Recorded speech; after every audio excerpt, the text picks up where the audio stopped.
রাধে রাধে বন্ধুরা। বছরে 24টি একাদশী তিথির মধ্যে অন্যতম হচ্ছে উৎপন্না একাদশী।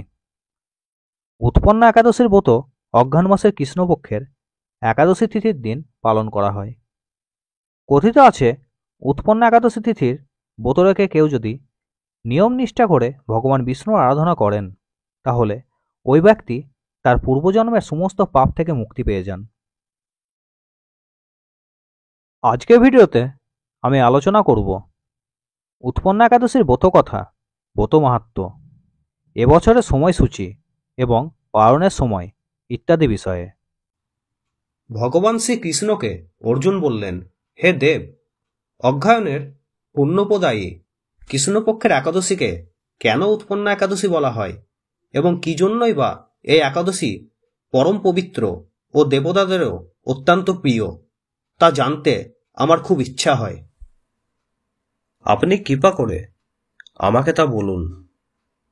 ভগবান শ্রীকৃষ্ণ বললেন, হে পিতাপুত্র, পূর্বে সত্যযুগে মূর নামে এক দানব ছিল।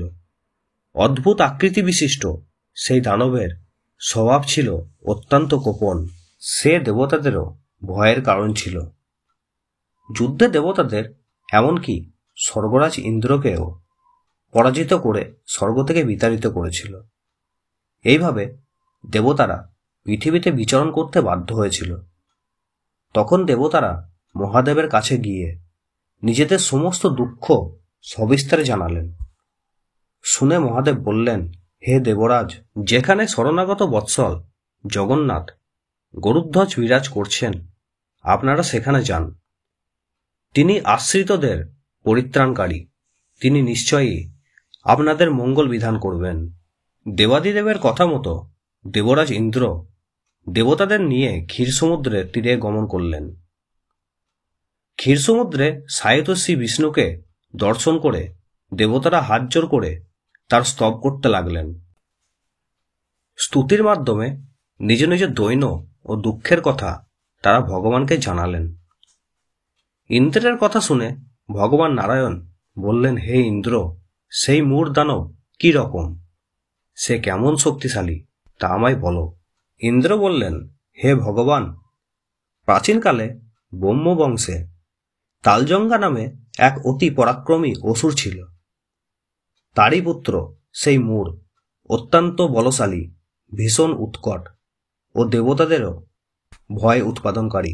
সে চন্দ্রাবতী নামে এক পুরীতে বাস করে। স্বর্গ থেকে আমাদের বিতাড়িত করে তার স্বজাতি কাউকে রাজা, কাউকে অন্যান্য দিকপাল রূপ প্রতিষ্ঠিত করে এখন সম্পূর্ণ দেবালোক অধিকার করেছে। তার প্রবল প্রতাপে আজ আমরা পৃথিবীতে বিচরণ করছি। ইন্দ্রের কথা শুনে ভগবান সেই অসুর মূঢ়ের প্রতি অত্যন্ত ক্রোধিত হলেন। তিনি দেবতাদের সঙ্গে চন্দ্রাবতী পুরীতে গেলেন। সেই দৈত্যরাজ শ্রী নারায়ণকে দর্শন করে পুনঃ পুনঃ গর্জন করতে লাগল। দেবতা ও অসুরের মধ্যে তুমুল যুদ্ধ শুরু হয়ে গেল। যুদ্ধে দেবতারা পরাজিত হয়ে এদিক ওদিক পালিয়ে গেল। তখন যুদ্ধক্ষেত্রে শ্রী নারায়ণকে একা দেখে সেই দানব তাকে দাঁড়াও দাঁড়াও বলতে লাগল। ভগবান ক্রোধে গর্জন করে বললেন, রে দুরাচার দানব, আমার বাহুবল দেখ। এই বলে অসুরপক্ষীয় সমস্ত যোদ্ধাদের দিব্য বাণের আঘাতে নিহত করতে লাগলেন। তখন তারা প্রাণ ভয়ে নানা দিকে পালাতে লাগল। সেই সময় নারায়ণ দৈত্য সৈন্যদের মধ্যে সুদর্শন চক্র নিক্ষেপ করলেন। ফলে সমস্ত সৈন্য ধ্বংসপ্রাপ্ত হল। একমাত্র মূঢ় অসুরই জীবিত ছিল। সে অস্ত্রযুদ্ধে নারায়ণকেও পরাজিত করল। তখন ভগবান নারায়ণ দৈত্যের সাথে বাহুযুদ্ধে লিপ্ত হলেন। এইভাবে দেবতাদের হিসেবে 1000 বছর যুদ্ধ করেও ভগবান তাকে পরাজিত করতে পারলেন না। তখন শ্রী হরি ক্লান্ত হয়ে বদরিকা আশ্রমে গমন করলেন। সেখানে সিংহাবতী নামে একটি গুহা আছে। এই গুহাটি একদ্বার বিশিষ্ট এবং 12 যোজন অর্থাৎ 86 মাইল বিস্তৃত। ভগবান বিষ্ণু সেই গুহার মধ্যে শয়ন করলেন। সেই দৈত্য ভগবান বিষ্ণুর পিছনে ধাবিত হয়ে গুহার ভেতরে প্রবেশ করল। সে বিষ্ণুকে নিদ্রিত বুঝতে পারল এবং অত্যন্ত আনন্দিত হয়ে ভগবান বিষ্ণুকে বধ করার কথা চিন্তা করল। দানবের এরকম চিন্তার সঙ্গে সঙ্গে শ্রী বিষ্ণুর শরীর থেকে একটি কন্যা উৎপন্ন হল। এই কন্যাই উৎপন্না একাদশী। তিনি ছিলেন অত্যন্ত রূপবতী, সৌভাগ্যশালিনী, দিব্য অস্ত্রশস্ত্র ধারিণী ও বিষ্ণু তেজসম্ভূতা বলে মহাপরাক্রমশালী ছিলেন। দৈত্যরাজ সেই স্ত্রীরূপিণী দেবীর সাথে তুমুল যুদ্ধ শুরু করল। কিছুকাল যুদ্ধের পর দেবীর দিব্য তেজে সেই অসুর ভস্মীভূত হয়ে গেল। তারপর বিষ্ণু জেগে উঠে সেই ভস্মীভূত দানবকে দেখে বিস্মিত হলেন। এক দিব্যকন্যাকে তার পাশে হাত জোর করে দাঁড়িয়ে থাকতে দেখলেন। বিষ্ণু বললেন, হে দিব্যকন্যা, এই মূঢ় দানবকে কে বধ করল? যিনি একে হত্যা করেছে তিনি নিশ্চয়ই প্রশংসনীয় কর্ম করেছে। সেই কন্যা বললেন, হে প্রভু, আমি আপনার শরীর থেকে উৎপন্ন হয়েছি।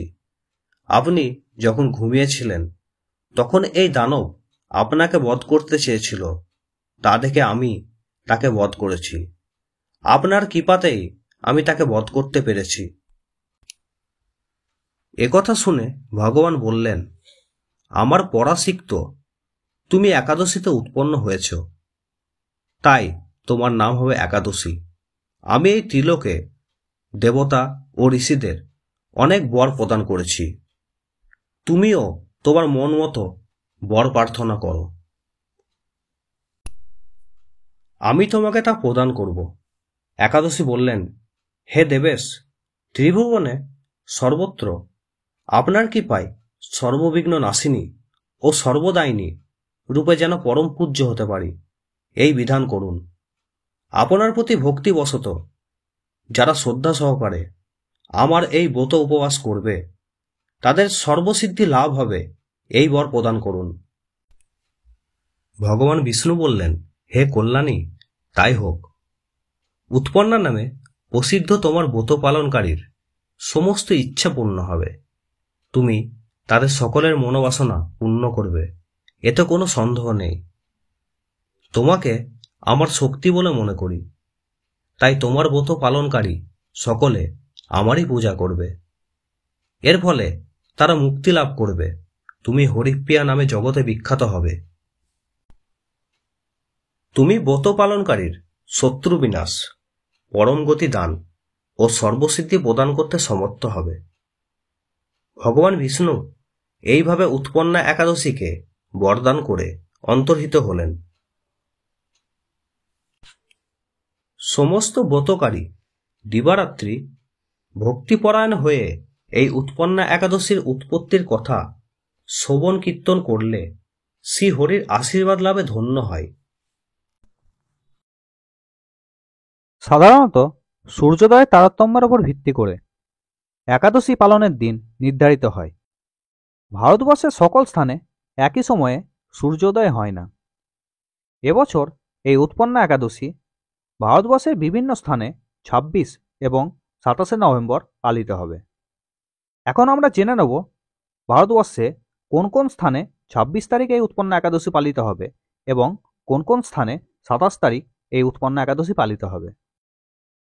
ভারতবর্ষের যে সকল স্থানে 26 নভেম্বর এই উৎপন্না একাদশী ব্রত পালিত হবে সেগুলি হল দিল্লি, বৃন্দাবন, উত্তরপ্রদেশ, মুম্বাই, পুনে, মহারাষ্ট্র, উত্তরাখণ্ড, হিমাচল প্রদেশ, পাঞ্জাব, হরিয়ানা, রাজস্থান, গুজরাট, মধ্যপ্রদেশ, হায়দ্রাবাদ, তেলেঙ্গানা, গোয়া এবং জম্মু কাশ্মীর। এবং যে সকল স্থানে 26 নভেম্বর এই উৎপন্না একাদশী ব্রত পালিত হবে সেগুলি হল পশ্চিমবঙ্গ, ভুবনেশ্বর, উড়িষ্যা, ঝাড়খণ্ড, বিহার, ছত্তিশগড়, বিশাখাপত্তনম, অন্ধ্রপ্রদেশ, ব্যাঙ্গালোর, কর্ণাটক, চেন্নাই, তামিলনাড়ু, কেরালা, শিলং, মেঘালয়, গুয়াহাটি, আসাম, আগরতলা, ত্রিপুরা, মিজোরাম।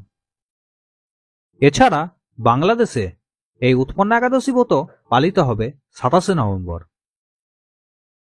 যারা 26শে নভেম্বর এই ব্রত পালন করবেন তারা পালন করবেন পরদিন অর্থাৎ 27শে নভেম্বর সকাল 10টা 29 থেকে সকাল 10টা 38-এর মধ্যে, এবং 27শে নভেম্বর যারা এই ব্রত পালন করবেন তারা পালন করবেন পরদিন অর্থাৎ 28শে নভেম্বর সকাল 6টা 30 থেকে সকাল 6টা 56-এর মধ্যে।